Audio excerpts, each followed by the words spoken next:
Welcome back to Grit Gym, guys. This is the Rachael and Adam Show, where we talk about all things health related to your relationships. And recently, Rachael went and got an assessment done with Tony Gentilcore when we were out in Boston, and I got an assessment done with Eric Cressy. And you guys can go and see these videos. But we're gonna talk a little bit about why she got the assessment, who Tony is, why I wanted her to get an assessment from somebody besides me.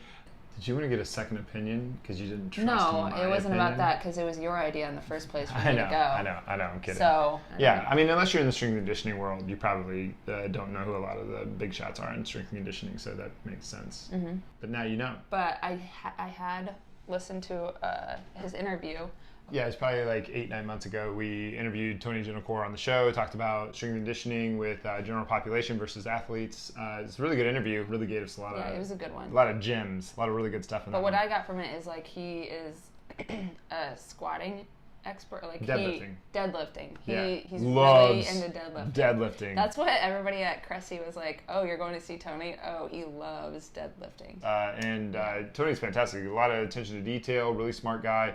He does a very good job of translating the information of high level strength and conditioning stuff down to general population layman speak. So why did you want me to go to him?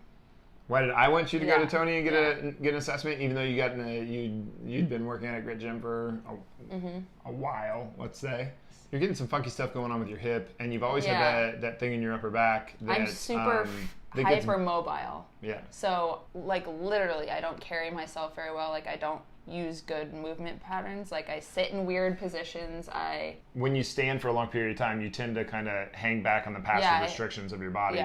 Yeah, and I don't think it was a problem before because I was just kind of up and about all the time. Mm-hmm. And then as I was sitting more often, I noticed I didn't say anything to him at first because it wasn't bad. It's not like a horrible pain. It's not something that is keeping me from walking. It's just like a constant So I think for me, figuring out a way to address the problem and not ignore it, because at the gym, I hear people talk about hip replacements and knee replacements, and you've talked about it on your show before, and it's always something that you don't really think about until it happens to you. When you have an injury. It's 30 years coming. It's not something that happens. But I mean, it can happen when you're young too, like an athlete. Most of the time, it's preventable. And most of the 45 plus or 55 plus age group that comes into Grit Gym, they usually at some point tell me, if I just would have met you 20 years ago, they'd been like, yeah. Should have come in. So I had that in the back of my head. Like, I don't want like a magical treatment. I want an internal dialogue that I can tell myself every day what I should be doing and what I shouldn't be doing. Because prevention's always going to outdo. An ounce of prevention is worth a pound of cure. I mean, even now, what I got out of that was just, I mean, I hear it from Adam all the time, but sometimes hearing it from your boyfriend, even though he knows what he's talking about, I just wasn't listening like I should.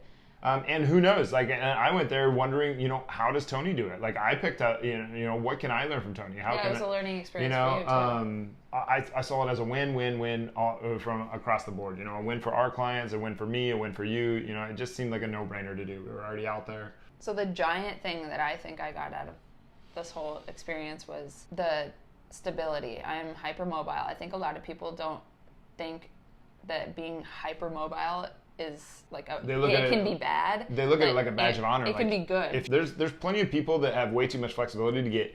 Someone was asking me this last night. I said they asked me, do you do yoga? And I'm like, no, I'm way too flexible to be doing yoga. And they're like, what do you mean? I thought being flexible was really good for you. And it's like, well, it's not necessarily a bad thing. It just comes with its own pros and cons. It can be. My hip joint is pretty important. If I want to be able to walk, I'm going to have to create a lot of strength in that hip. So since then, I've really... Plus you want that big old butt. Yeah. I've been taking time to go through my workouts with like the thought, like looking at the video, I can see when my hips are going like this. Mm-hmm. That's probably not good if I'm on one leg. So yeah, stability, and then my internal dialogue as far as you'll see in the video. I'm doing deadlifts. He wanted to like really hit hard on that. But anyway, it went really well. It seemed like you were having a good time. I knew you and Tony were going to hit it off anyway because you're both goofballs. Hopefully it makes sense to you guys. I just want you to see like what it looks like for going into assessment. Real quick, were you nervous walking in there? I wouldn't say no. I just didn't know what to expect. Yeah. I mean, I'd already watched you do it. Yeah. It was like a nervous, excited kind of thing. Because I think people get nervous to walk in a great gym and get an assessment. I think it's kind of nerve-wracking for them. Well, yeah.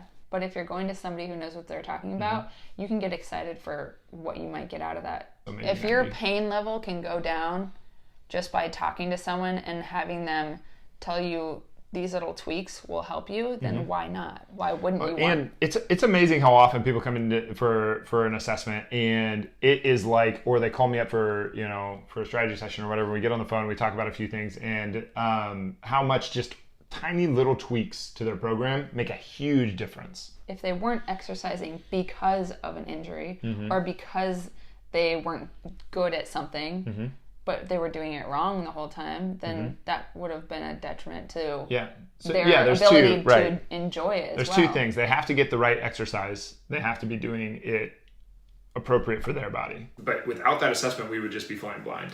It's a big deal. So people that don't have an assessment, never go to that person. So you always want to go to a person like Tony who does an assessment up front. Okay, hope you guys enjoy the video. You can follow Tony on Instagram. What's his? I think it's just Tony Gentilcore. Yeah, and we'll link it down below so that you guys can check that out. All right, and hopefully Tony watches this. So I'm sure you show up good on camera, man. I've heard it adds. I've heard it adds like 10 pounds to each bicep. Anyway, enjoy the video, guys. Thanks for watching, and we'll see you later. We'll see you later. Okay, so it's just like general badassery. Yeah. Now, as far as today, like your goal for coming in today, like what are you hoping to get out of it? Maybe like some exercises to figure out, like, I mean, the hip thing. What I'm worried about is if it gets worse, or if I'm doing something that's making it worse. The hip is kind of the main point of today. Then. Yeah. Sometimes when I walk, I'm not using it as I should, but I know I'm not. So even without not looking at your shoulders without your shirt on, or with your shirt on, I can see you're a little bit shruggy on that side. Meaning when you come up, you like to do this.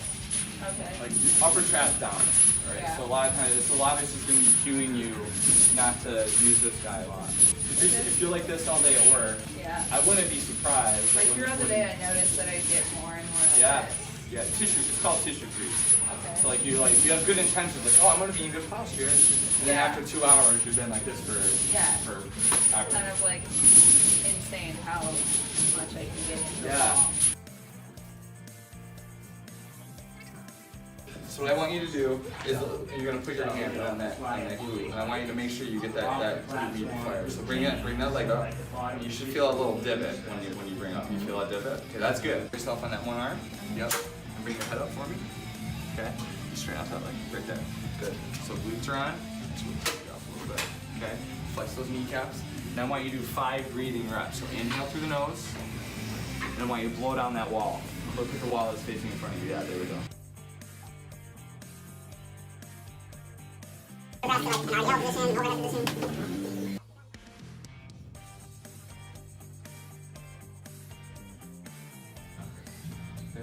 That's just 8 kilograms.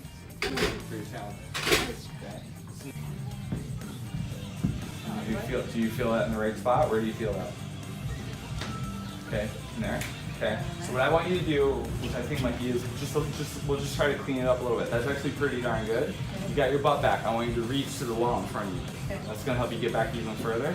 Now, when you're doing this exercise, I don't know what you're telling yourself to do. Are you telling yourself to reach, or are you telling yourself to push away? Maybe you haven't even thought about it. Push away. Okay, that's what I want. That's perfect.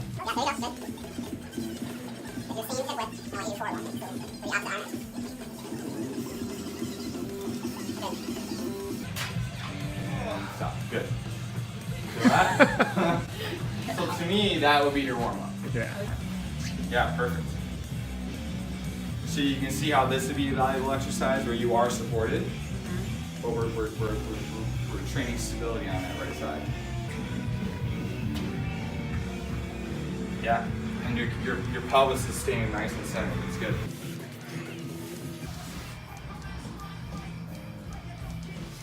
Okay, one more. Okay, rack it. give me an idea of like what your inner dialogue is as far as like what are you telling yourself during your Like, setup? okay, so keep my feet out, like press the ground away, keep my knees out, chest up, look forward, Okay. shoulders back. Okay. I like them all. Sometimes I forget to breathe though.